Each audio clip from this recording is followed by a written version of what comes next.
ایک غیر مقلد عالم سوال کر رہے ہیں کہ مولانا اشرف علی تھانوی نے اپنی کتاب بہشتی زیور میں لکھا ہے کہ اگر اگلی میں نجاست لگی ہو اور کوئی اگلی چاٹ لے تو اگلی پاک ہو جائے گی اور نجاست دور ہو جائے گی،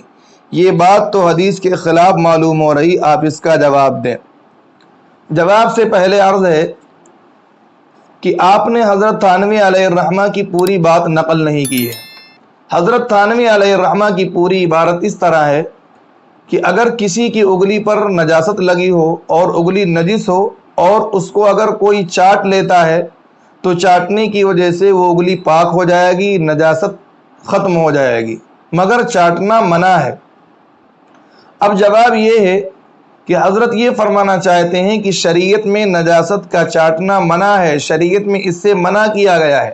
لیکن اگر کوئی نادانی میں نجس اگلی کو چاٹ لیتا ہے تو اگلی پاک ہو جائے گی،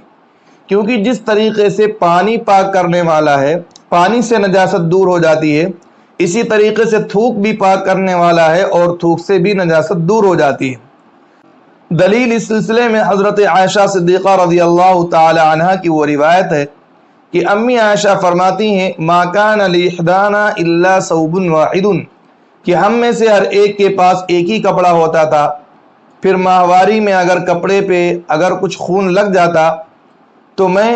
خون پر تھوک ڈالتی اور خون کو کھرچ کر پاک کرتی۔ امی عائشہ خود فرماتی ہیں کہ میں تھوک کے ذریعے خون کی نجاست کو دور کرتی تھی۔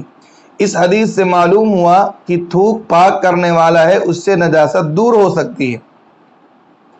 تو خلاصہ یہ ہے کہ حضرت تھانوی علیہ الرحمہ نے جو مسئلہ لکھا ہے وہ حدیث کے بالکل موافق ہے۔ آپ کو حدیث کے خلاف لگ رہا ہے، آپ حدیث کا ذرا اور مطالعہ کریں تاکہ بات آپ کے سمجھ میں اچھی طریقے سے آ جائے۔ Like, comment, and subscribe.